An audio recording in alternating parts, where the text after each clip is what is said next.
안녕하세요, 유튜브 이웃님들. 저는 3년차 주부이자 2살짜리 아들 하나를 키우고 있는 30대 애엄마입니다. 제가 사연을 쓰는 지금은 한가위 명절인데 다들 연휴를 잘 보내고 계시나요? 저는 그리 잘 지내지 못해서 이리 사연을 보내고 있네요. 씁쓸하지만 유튜브 이웃님들의 조언과 현명한 답글을 바라보며 사연을 보내봅니다. 저는 명절만 되면 시댁이랑 얽혀서 문제가 생기고 거기에 스트레스를 받아야 하는 제 처지가 너무 싫고 답답하기만 합니다. 저는 그저 사랑하던 남자와 결혼을 바랬고 아이를 낳고선 건강한 내 가정을 원했던 것뿐인데 이게 절대로 독립적인 가정으로서 살 수가 없더라고요. 우리나라의 결혼이라는 제도 자체가 부모와의 연을 끊지 않고서는 절대로 독립이 불가능한 것이라는 걸 살면서 직접 보고 느꼈네요. 저는 결혼하자마자 바로 임신을 한 바람에 정신없이 태교에 돌입을 했습니다. 적어도 30 중반쯤에 첫 아이를 낳아볼까 싶었었는데 계획에도 없이 결혼하고 바로 애가 들어서서 준비 한번 제대로 하지를 못하고 애 엄마가 될 준비를 했어요. 그렇다고 제가 아이 엄마가 되는 걸 싫어한다는 건 결코 아니었습니다. 아이는 저도 너무나 좋아라 하는 대상이고 언젠가는 꼭 되길 바라고 있었죠. 다만 우리 부부의 신혼생활이 그만큼 짧아졌다는 것은 분명 힘든 일이었네요. 그건 저뿐만 아니라 막 총각딱지를 떼고서 유부남이 된 남편도 마찬가지였고요. 그래도 부부가 함께 모여서 가정을 잘 일구고자 했습니다. 저는 하던 일을 그만두고서 육아에 전념을 하게 되었고 불만 없이 내 남편 내조를 하면서 열심히 잘 살고자 했어요. 저희 친정에서 저 결혼할 적에 3억을 보태주셨고 그 돈으로 저희 남편이 대출을 받아 산 집에 대출금을 갚아나가고 있었는지라 남편 입장에서는 제가 뭘 한다고 하더라도 떠받들어 주면서 오냐오냐 해줘야 했습니다. 남편이 먼저 저를 만인 대접해준다고 일을 쉬라고 하고 애만 보라고 하니까 저도 마음 편하게 부담 없이 일을 그만뒀네요. 그렇게 집에 들어와 주부로 지금까지 대략 2년 반개월을 넘게 살았습니다. 여전히 요리를 잘하는 편도 아니고 만 개의 레시피 같은 인터넷 요리법을 참고하지 못하면 못 만드는 요리들도 정말 많은데 그럼에도 불구하고 내 남편이랑 내 아들 맛있는 거 먹이고 또 건강관리를 시켜주는 낙으로 살았어요. 친정에서는 돈 3억을 받고 나서도 엄마가 꾸준히 자기 카드를 빌려주곤 해서 제가 카드 한 장 들고 아들이랑 카페도 돌아다니거나 집에서 배달 음식도 신나게 시켜 먹으며 사는 재미를 늘상 느끼며 지냈고요. 친정이 워낙 금전적인 여유가 있는 편이어서 부모님 돈을 쓰는 것에 있어서는 그리 죄책감이 느껴지지 않았습니다. 오히려 엄마가 하나뿐인 딸을 자주 만나지 못해 미안하다면서 적극적으로 카드를 쓰고 살라 지원을 해주시는 상황이어서 저야 늘 신이 났죠. 이 돈으로 코로나 시국에 남편 몸보신도 많이 시켰는지라 저보다는 제 남편이 오히려 더 좋아라 했네요. 가정주부인 아내를 뒀어도 꽁돈이 자꾸 처가댁에서 들어오고 있는 상황이었으니 말입니다. 하지만 이런 제가 앞서 말씀드린 것처럼 명절만 되면 극도로 괴롭고 우울함을 느끼는 사람이 되곤 했어요. 평상시에는 엄마가 주시는 카드 펑펑 쓰면서 아들이랑 남편이랑 오순도순 잘 지내는 철없는 부잣집 딸내미였을지 몰라도 명절에 시댁을 가기만 하면 세상 쪼그리가 되어서는 여기 눈치 보고 저기 눈치 보면서 괴로운 시간을 보내야만 했죠. 마치 감옥 안에 들어가 있는 죄수가 따로 없었다니까요. 저희 시부모님께서는 저희 집안이 부유하다는 것을 진작에 알고 계셨습니다. 제 남편이 이미 제가 시집을 오기 전에 저희 집안에 대해서 한번 설명을 해드리기도 했었고 상견례 때나 기타 모임 자리에서 단 한 번도 돈 자랑을 한 적은 없으나 결혼식 치르면서 저희 부모님이 3억을 떡하니 내주신 것 때문에 시댁에서도 제대로 저희 집의 경제 사정을 파악하신 듯 했어요. 그 3억을 그대로 집 사는 데 대출금 갚는 것으로 쓰기도 하고 일부러는 가전제품도 여러 샀고 거기다가 제가 모아놓은 돈 5천만 원으로는 결혼식을 치르는 데에도 보탰습니다. 그러니까 정확히 3억 5천만 원 정도를 제가 결혼하면서 들고 온 것이었어요. 하지만 남편 쪽은 아니었습니다. 철저하게 남편이 회사 생활을 하면서 모아놓은 돈으로만 결혼식과 신혼집 구매에 필요한 돈을 썼었죠.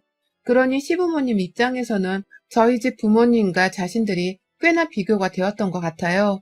그래서인지 결혼 초부터 돈이나 저희 친정에 관련된 얘기만 나오면 두 분이 그렇게 민감해지시더라고요. 특히 저희 시어머니가 말이죠. 결혼하고서 처음 명절을 치를 때 저희 친정은 천주교여서 부모님이 단 한 번도 제사를 치르신 적이 없었는지라 제가 아는 것이 없었습니다. 이 점은 결혼 전 미리 종교에 대해서 말씀을 드린 상태였기 때문에 시부모님도 충분히 예상을 하셨을 거고요. 그런데 시어머니는 마치 제사를 지내는 것이 너무나 당연하고 제사 음식을 만들 줄 알아야 하는 것이 여자의 필수적인 도리라는 듯이 말씀하시더라고요. 그걸 할 줄 모른다고? 집안에서 제사를 지내지 않았다고? 이거 완전 쌍놈 집안 아니야? 라면서 말입니다.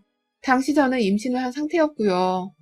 우리 집을 향해서 쌍놈 집안 아니냐는 말을 아무렇지 않게 하는 시어머니 말씀에 제가 벙 쪄서는 남편을 뒤돌아봤어요.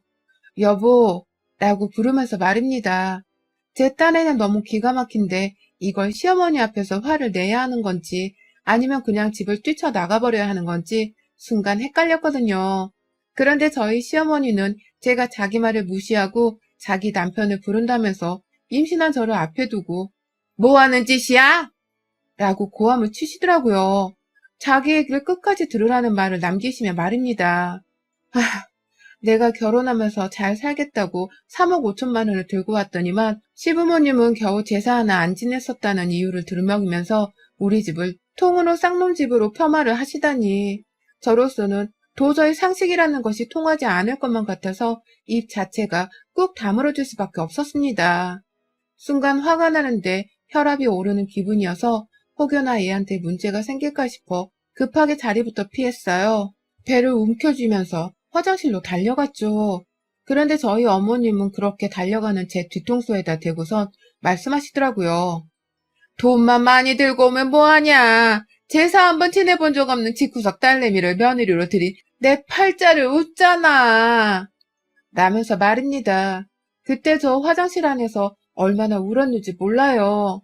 남편은 밖에서 시어머니를 말리며 저보고 나오라고 달래고 저는 저대로 내가 왜 태어나 이런 말도 안 되는 수모를 시댁에서 겪어야 하나 싶어 소름이 북받치고 밖에서 시어머니는 아이고 귀한 집 딸내미 눈물 쏟게 만들었네 내가 라고 하면서 보란듯이 절 비꼬고 계시고 첩첩산중이었습니다. 그러니 결국 저는 다 울고 나서 수치스러움을 무릅쓴 채 화장실을 기다시피 나왔고 시어머니는 저를 본체만체 하시며 마저 제사 준비를 하셨어요. 당연히 제가 말없이 다가가 요리를 도와드리긴 했는데 그때도 제게 단 한 번을 미안하다는 소리를 안 하시더라고요. 그냥 그러고서 하루 내내 시킬 일을 시키시다가 저희 부부가 집으로 돌아가는 길에는 집 밖으로 나와보지도 않았습니다. 그날이 있고 나서 저는 부쩍 시댁만 떠올리면 시어머니의 그 말씀들이 생각이 나서 스트레스가 잔뜩 올라오곤 했어요. 평상시는 정말 잘 지내면서 살다가도 명절에 시댁을 가야 하는 때가 다 와가면 숨이 턱턱 막히는 기분이었죠. 안 가고 싶은데 남편은 그래도 집에 가서 제사는 지내야 해. 우리 집이 대대로 제사를 지내온 집이라 그냥 안 가는 건 곤란해. 라고 하면서 명절 때만큼은 다부지게 시댁을 가자고 했는지라 제가 꼼수를 부리고 싶어도 그럴 수가 없었어요. 졸래졸래 시댁에 가서는 또다시 민감해하는 시어머니의 말씀을 들어야 했죠. 한 번은 시부모님 앞에서 남편이 처가댁에서 갖다 줬다며 저희 엄마가 사돈 드리라 챙겨주신 소고기 세트 하나를 가져다 드렸습니다. 그때가 2년 전 추석이었는데요. 시어머니가 고개를 보더니 고맙다는 말부터 먼저 하는 게 아니라 참 돈지랄도 가지가지다 라고 말씀을 하셨어요. 정확히요. 그러니 저는 순간 이 소고기를 도로 가져올까 싶은 마음에 억장이 무너졌고 남편도 저만큼 놀래긴 마찬가지였죠. 사돈 성의를 이렇게 받으면 안 된다면서 시아버지는 떨떠름하게 받긴 받으셨는데 시어머니는 끝까지 그걸 다시 돌려주란 말은 안 하면서도 돈지랄을 여러 가지로 한다 라면서 저를 비꼬우셨어요. 기껏 좋은 한우를 명절이라고 선물로 사다 줬더니만 인사는커녕 비꼬음만 실컷 당하고 말았습니다. 그러니 남편도 집 부모님 태도가 부끄럽긴 한 건지 숨을 가파하면서 얼굴이 빨개지더라고요. 저를 제대로 쳐다보지도 못한 채 아유 참 라면서 한숨을 쉬었고요. 그때 저는 알았어요. 우리 시부모님이 남편조차도 제대로 조절을 하지 못할 만큼의 무시감을 가지고 계시는 분들이었다는 것을 말입니다. 일반인들이 생각하는 기본적인 인사나 예절, 뭐 그런 것들을 하나도 기대를 하면 안 되는 존재라는 걸 그때 알았어요. 그래서 저도 그 험한 소리를 시어머니께 듣고 난 후였음에도 불구하고 별다른 소리를 하지 않았고요. 절대로 다음부터는 시부모 입에 풀 한 입이라도 먹여주지 않을 거라는 다짐을 했습니다. 100원짜리 동전 하나라도 이유 없이 드리지 않겠다는 독한 다짐을 했어요. 그러는 사이 시부모님도 저의 변화를 새삼 느끼셨나 보더라고요. 그 다음 설날 그리고 추석 등에도 제가 빈손으로만 찾아가고 또 저희 친정에서도 딱히 챙겨줬다고 건네주는 게 한 개도 없다 보니 시부모님도 어느 순간부터는 제 손에 뭐가 들려있지는 않는지를 찾아보시더라고요. 괜히 이게 다냐? 라고 하면서 저희 부부가 짐가방을 집안에 놓으면 뭘 더 찾는 소리를 해대셨고 또 저한테서 뭘 바라는 듯이 지갑을 뚫어져라 보신 적도 많았습니다. 우리 부모님이 뭘 사주면서 인사를 할 때에는 돈지랄 한다며 배 아파하기만 하더니 빈손으로 오니까 뭐 하나 얻어먹을 것이 없나 세세히 살펴보기까지 하는 게 정말 찌질하고 없어 보이긴 했습니다. 뭐 제가 티는 안 냈지만 속으로는 그런 시부모님이 얼마나 구질구질해 보였는지 몰라요. 이런 사람들도 내 시부모라고 내가 옆에서 제사상 차리는 걸 도와줘야 하나 싶어서 여간 스트레스인 게 아니었습니다. 그런데 이런 저의 스트레스는 정말 이번 추석에 당한 것에 비하면 발톱의 때만큼도 못 되었었어요. 저희 남편한테는 외할머니가 되는 분이 아직 살아 계십니다. 저희 시어머니의 어머니 되는 분 말입니다. 저는 할머니, 할아버지가 양가 모두 예전에 돌아가셔서 기억은 잘 없지만 남편은 여전히 살아계셔서인지 유독 혼자서 안부 연락을 자주 하고는 했었어요. 그러다가 저도 옆에서 같이 인사를 드린 적도 있었고 명절마다는 아니었지만 1년에 한 번씩 정도는 찾아가 인사를 드리고 있었고요. 아이 태어나고 났던 그 해에는 시어머니가 하도 자기 엄마한테도 인사를 시키라고 닥달을 하신 바람에 산후조리를 하는 와중에 제가 시외할머니를 찾아뵌 적도 있기도 했답니다. 지난 얘기지만 그때 저 진짜 속으로 시어머니를 얼마나 욕했는지 몰라요. 아무튼 한동안 코로나가 너무 심하기도 했고 노인분들이 코로나에 가장 취약한 사람들이라는 뉴스를 저희 부부도 자주 봤었기 때문에 일부러 할머니를 찾아뵙지는 않고 있었어요. 일부러 남편이 통화를 더 자주 해드리긴 했지만 그뿐이었죠. 그 사이 저는 저대로 얘가 잘하고 있으니 온 신경이 남편이랑 얘한테만 쏠려 있었고 제가 시어머니 하나 상대하기도 벅찬데 시어머니의 친어머니까지 상대할 여력은 정말 하나도 없었습니다. 그렇게까지 오버를 하면서 여기저기 남편의 친인척들을 다 챙기며 살고 싶은 마음도 없었고요. 그런데 이번 추석에 시어머니가 주말부터 바로 명절에 내려오라고 하시더라고요. 이왕이면 저는 다른 며느님들처럼 주말에는 그냥 가족들끼리 집에서 쉬었다가 추석 명절 며칠만 시댁에서 보내고 싶었는데 말이죠. 남편도 여러 차례 주말에는 집에서 좀 쉬겠다고 말을 대신 전했으나 시어머니는 마치 저희 친정을 질투하는 듯이 너 혹시 우리 몰래 네 처가부터 먼저 가라는 속셈 아니니? 라면서 의심을 하셨고요. 그 바람에 남편도 아니라고 계속해서 말을 하다가 결국 자기도 지치는 건지 저한테 부탁하더라고요. 자기야, 그냥 주말에 빨리 갔다가 빨리 집에 오는 건 어때? 정말 미안한데 나도 우리 엄마를 어떻게 상대하지 못하겠어. 라고 말입니다. 그러니 저도 속에서는 등신 같은 남편인 것만 같아 처음으로 남편이 미워 죽겠더라고요. 그러나 결국 방법이 없으니 시댁을 갔습니다. 주말부터 불러냈으니 대신 조금 더 일찍 시댁을 빠져나와서는 친정으로 가기로 남편과 깍지까지 낀 채로 약속을 하며 말입니다. 하지만 저는 시댁에 가자마자 다시금 짐을 싸야만 했습니다. 그리고 나서야 시어머니가 저를 일찌감치 불러댄 이유를 알 수 있었죠. 아이를 안고서 시댁에 최대한 기분 좋은 표정으로 들어갔더니요. 시어머니와 시아버지는 역시나 또 혹여나 저희 친정에서 뭘 먹으라고 선물을 보내주진 않으셨을지를 확인한다며 제 손을 기웃거리며 쳐다보시더라고요. 그게 제 눈에는 다 보였을 정도였답니다. 그러니 저도 보란듯이 남편이랑 저희 둘이 며칠간 갈아입은 옷들만 챙겨넣은 가방을 내려놓은 채 다 됐다 라며 한마디를 거들었죠. 그랬더니 어머님이 저를 한번 몰래 쓱 쳐다보시더니만 입이 삐쭉 튀어나와서는 저하고 인사도 제대로 나누지 않으신 채 바로 부엌으로 들어가시더라고요. 시아버지도 왔냐? 라는 소리와 함께 바로 자기 손주부터 안아보시고는 저를 본체만 채 하셨고요. 내가 어쩌다가 시부모님한테서 인사조차 제대로 나누지를 못하는 처지가 되었나 싶어서 그 순간 속에서 막 화가 일어났는데요. 최대한 참아보고자 했습니다. 내 팔자가 겨우 이런 걸 어쩌겠나 싶어서 운전박대를 당하지 않은 것만으로도 어디냐 싶었거든요. 그 사이 남편은 제 눈치를 잠시 보다가 짐가방을 풀어야겠다면서 저를 데리고선 방 안으로 들어가려 했어요. 그러니 저도 숨 한 번 고루 쉬겠다면서 남편은 빨리 따라 들어갔고요. 그런데 그때 시어머니가 야, 너네들 짐 풀지 마라. 아니다. 며느라, 너는 혼자 짐이라도 싸라. 라고 하면서 저한테는 당장 어디를 가려는 듯이 말씀을 하시더라고요. 그래서 제가 왜요, 어머니? 저 어디 가요? 라고 하면서 농담을 받아친 듯이 웃으면서 기분 좋게 물었습니다.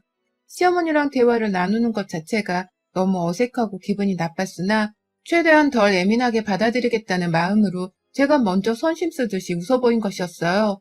그러나 어머님은 이런 제 선심마저도 싸그리 무시를 하시고는 아주 당당하게 말씀하시더라고요. 야, 제사부터 하고 넌 나랑 우리 엄마한테 좀 가자. 라고 말입니다. 순간 뭐 하자는 건가 싶었어요. 가면 가는 건데 왜 나 혼자 가야 하나 싶어서 남편은요? 라고 물었더니 얘는 내내 일하다가 집에 왔는데 쉬어야지. 너 혼자 그냥 와. 라고 하면서 혼자 쌩하고 나가버리시는 거예요. 그러더니만 부엌에 들어가서는 빨리 안 오고 뭐해. 우리 집 제사상부터 빨리 음식 준비를 해야 할 거 아니야. 라면서 소리를 지르셨어요. 졸지에 시할머니 댁에 혼자 가야 한다는 통보를 받은 후 저는 바로 부엌으로 뛰어가서 시어머님 말씀대로 바로 제사 음식을 준비했습니다. 그날이 토요일이었고 제사날까지는 이틀이나 더 남은 상황이었는데도 불구하고 어머님은 그냥 무작정 제사 음식을 지금부터 만들자면서 판을 까셨어요. 당연히 어머님은 냉장고에서 이것저것 꺼내면서 저한테 가져다 주기만 하셨고 저는 영문도 모른 채 시댁에 도착을 하자마자 앉아보지도 못하고서 음식 만들기를 시작했습니다. 시부모님 얼굴을 정식으로 마주보고서 대화 한번 제대로 나누지도 못했고요. 제 아이는 시댁 안에 들어와서 졸지에 엄마랑 생리별을 하게 되었어요. 아이는 시아버지 옆에 있다가 엄마가 문득 보고 싶은지 저를 찾으면서 막 울어보채고 있었는데도 시어머니는 저한테 보란듯이 말씀하셨죠. 네 새끼 저거 울다 만다. 어릴 땐 다 저렇게 엄마를 찾는데 굳이 얼굴 들이밀면서 얘 옆에 있을 필요 없다. 어차피 더 크고 나면 지가 엄마 보고 싶다고 울었는지 기억도 못할 거야. 라고 말입니다. 그 바람에 저는 얘가 밖에서 우는데도 나가지를 못한 채 손안에 가득 있는 요리들을 뭐부터 해야 하나 싶어서 머리가 노래져 갔어요. 그러다 결국 아이가 오래도록 우는 바람에 부엌에서 신음소리를 내버렸어요. 아휴, 라고 말입니다. 열불이 터질라는 걸 겨우 참아가면서 화를 움츠리는 저의 마지막 발악과도 같은 소리였습니다. 그런데요, 시어머니는 이 소리를 듣더니 야, 네 새끼 안 죽는다. 귀 닫고 그냥 음식이나 만들어. 이거 빨리 만들고 우리 엄마 집에도 가서 만들어야 하니까. 라고 하시는 게 아니겠어요? 저 진짜 순간 제 귀를 의심했다니까요. 뭐라고 하셨어요? 할머님 집에 가서도 만들어야 한다니요? 라면서 제가 눈을 껌뻑이며 질문을 했습니다. 무슨 말씀을 하시는 거냐면서 말이죠. 그러자 어머님은 눈 하나 깜빡하지를 않고서 말씀하시더라고요. 너 우리 엄마 집에 가서도 거기서 지낼 제사 음식을 차려야 한다고.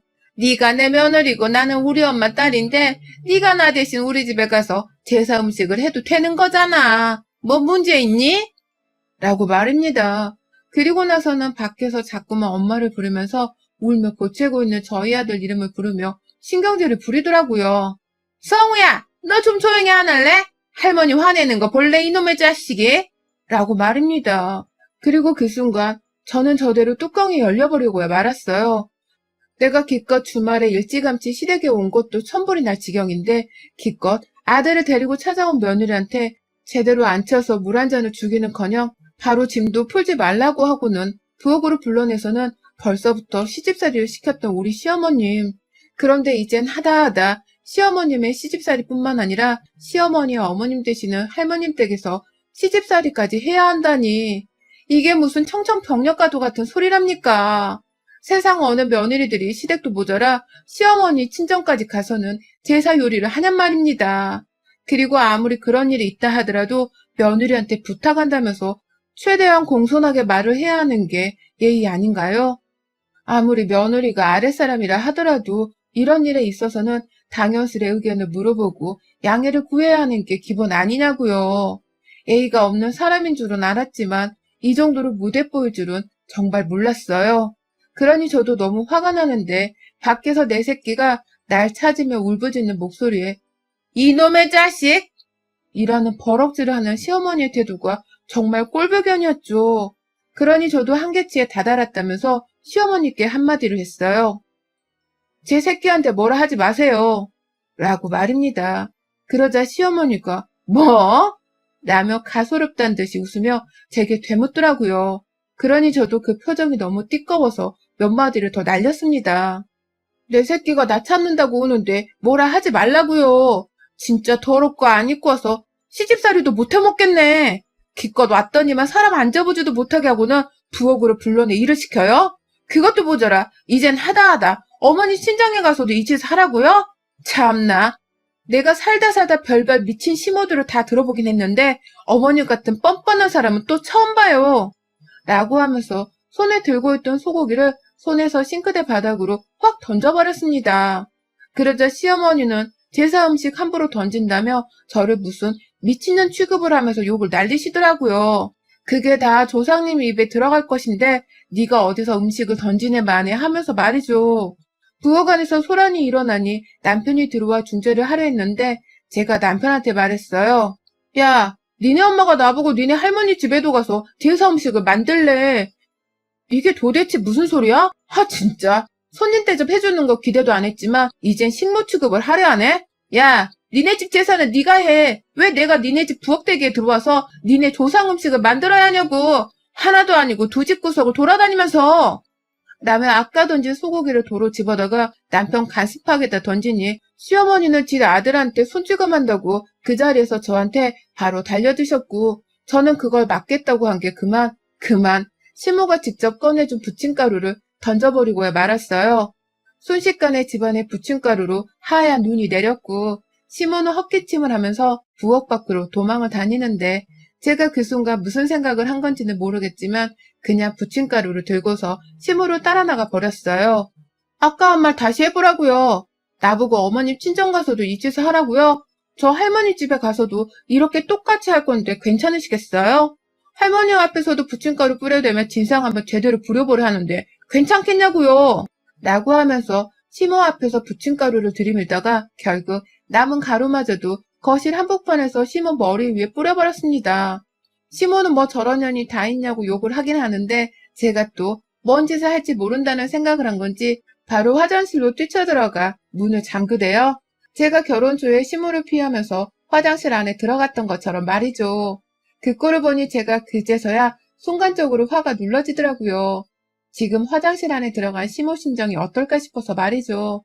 그래서 저 부엌부터 시작해서 거실까지 부침가루로 인해서 바닥이 힘을겁게 난장판이 되었는데 남편한테 양해를 구하고서는 그냥 아이를 데리고 시댁을 나와버렸어요. 이번 명절은 아무래도 같이 보내기 힘들다면서 시아버지한테도 말씀을 드리니 우리 아버님, 시어머니가 당한 꼴을 자기도 당할지 모른다 생각을 하시는지 세상 공손하게 저한테 그래 얼른 가봐라 라면서 배려하듯 말씀을 해주시더라고요. 정말 꼴 같잖아서 얼마나 속으로 비웃음이 나오던지 말입니다. 그렇게 저는 이번 추석을 결혼 후 처음으로 시모로부터 해방을 하고선 바로 친정으로 넘어왔어요. 와서는 신난다고 친정에서 쉬면서 우리 부모님께 대접을 받고 지내는 중입니다. 신이 나서 사연을 적고 있긴 하지만 새삼 시부모와 다음 명절은 어찌 만나야 할지 스트레스가 올라오기도 하네요. 뭐 그때 되면 제가 또 어떻게든 할 말을 하면서 한바탕 난리를 피우긴 할 건데 며느리들이 그냥 명절로부터 완전히 해방될 수 있는 세상은 도대체 언제 올런지 문득 나는 왜 결혼을 해서 이 난리를 겪고 있나 싶은 생각이 드네요. 저 다시 천으로 돌아가면 그땐 그냥 결혼 안 할래요. 저 같은 며느님들이 또 계실까요? 여러분의 생각은 댓글로 남겨주세요. 오늘도 시청해주셔서 정말 감사합니다.